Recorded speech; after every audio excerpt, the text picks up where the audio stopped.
जय श्री हरि। पौष पुत्रदा एकादशी के उपरांत माघ माह के कृष्ण पक्ष में आने वाली इस एकादशी को षट्तिला एकादशी कहा जाता है। षट्तिला एकादशी का महत्व। एक समय दालभ्य ऋषि ने पुलस्त्य ऋषि से पूछा कि हे महाराज, पृथ्वी लोक में मनुष्य ब्रह्महत्या आदि महान पाप करते हैं, पराये धन की चोरी तथा दूसरे की उन्नति देखकर ईर्ष्या करते हैं, साथ ही अनेक प्रकार के व्यसनों में फंसे रहते हैं, फिर भी उनको नर्क प्राप्त नहीं होता। इसका क्या कारण है? वे न जाने कौन सा दान पुण्य करते हैं जिससे उनके पाप नष्ट हो जाते हैं। यह सब कृपा पूर्वक आप कहिए। पुलस्त्य मुनि कहने लगे कि हे महाभाग, आपने मुझसे अत्यंत गंभीर प्रश्न पूछा है। इससे संसार के जीवों का अत्यंत भला होगा। इस भेद को इंद्र आदि भी नहीं जानते, परंतु मैं आपको यह गुप्त तत्व अवश्य बताऊंगा। उन्होंने कहा कि माघ मास लगते ही मनुष्य को स्नान आदि करके शुद्ध रहना चाहिए। इंद्रियों को वश में कर काम, क्रोध, लोभ, मोह, अहंकार, ईर्ष्या तथा द्वेष आदि का त्याग कर भगवान का स्मरण करना चाहिए। पुष्य नक्षत्र में गोबर, कपास, तिल मिलाकर उनके कंडे बनाना चाहिए। उन कंडों से 108 बार हवन करना चाहिए। उस दिन मूल नक्षत्र हो और एकादशी तिथि हो तो अच्छे पुण्य देने वाले नियमों को ग्रहण करें। स्नानादि नित्य क्रिया से निवृत्त होकर सब देवताओं के देव श्री भगवान का पूजन करें और एकादशी व्रत धारण करें। रात्रि को जागरण करना चाहिए। उसके दूसरे दिन धूपदीप, नैवेद्य आदि से भगवान का पूजन करके खिचड़ी का भोग लगाए। तत्पश्चात पेठा, नारियल, सीताफल या सुपारी का अर्घ्य देकर स्तुति करनी चाहिए।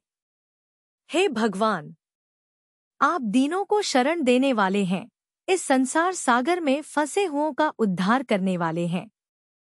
हे पुंडरीकाक्ष, हे विश्वभावन, हे सुब्रमण्य, हे पूर्वज, हे जगतपते, आप लक्ष्मी जी सहित इस तुच्छ अर्घ्य को ग्रहण करें। इसके पश्चात जल से भरा कुंभ, घड़ा ब्राह्मण को दान करें तथा ब्राह्मण को श्यामा गौ और तिल पात्र देना भी उत्तम है। तिल स्नान और भोजन दोनों ही श्रेष्ठ हैं। इस प्रकार जो मनुष्य जितने तिलों का दान करता है उतने ही 1000 वर्ष स्वर्ग में वास करता है। इतना कहकर पुलस्त्य ऋषि कहने लगे कि अब मैं तुमसे इस एकादशी की कथा कहता हूँ। षट्तिला एकादशी व्रत कथा। एक समय नारद जी ने भगवान श्री विष्णु से यही प्रश्न किया था और भगवान ने जो षट्तिला एकादशी का महात्म्य नारद जी से कहा सो मैं तुमसे कहता हूँ।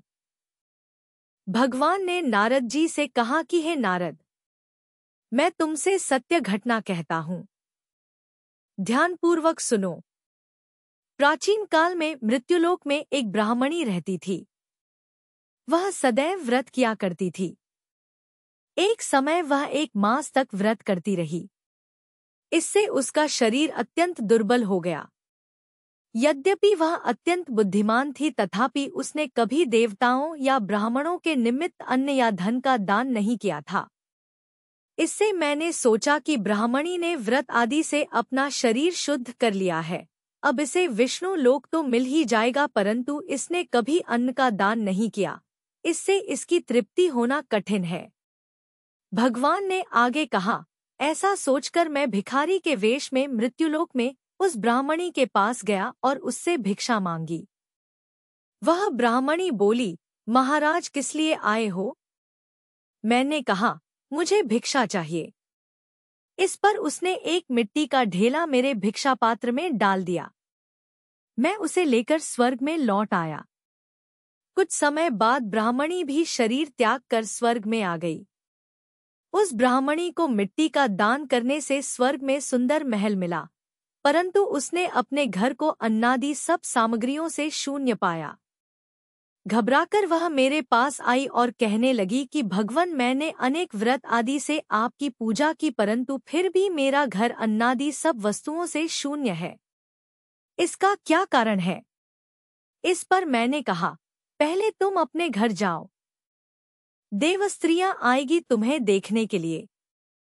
पहले उनसे शट्टिला एकादशी का पुण्य और विधि सुन लो, तब द्वार खोलना।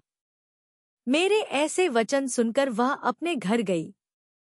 जब देवस्त्रियां आईं और द्वार खोलने को कहा तो ब्राह्मणी बोली, आप मुझे देखने आई हैं, तो शट्टिला एकादशी का माहात्म्य मुझसे कहो।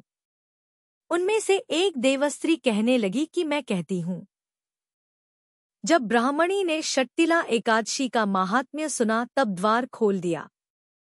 देवांगनाओं ने उसको देखा कि न तो वह गांधर्वी है और न आसुरी है, वरन पहले जैसी मानुषी है। उस ब्राह्मणी ने उनके कथनानुसार शट्टिला एकादशी का व्रत किया। इसके प्रभाव से वह सुंदर और रूपवती हो गई तथा उसका घर अन्नादि समस्त सामग्रियों से युक्त हो गया। अतः मनुष्यों को मूर्खता त्याग कर शट्टिला एकादशी का व्रत और लोभ न करके तिलादि का दान करना चाहिए। इससे दुर्भाग्य, दरिद्रता तथा अनेक प्रकार के कष्ट दूर होकर मोक्ष की प्राप्ति होती है। इस प्रकार शट्टिला एकादशी व्रत कथा समाप्त हुई। जय श्री हरि। वीडियो अंत तक देखने के लिए धन्यवाद। अगर आपको वीडियो पसंद आई हो तो लाइक करें। ऐसे और वीडियो देखने के लिए चैनल को सब्सक्राइब करें।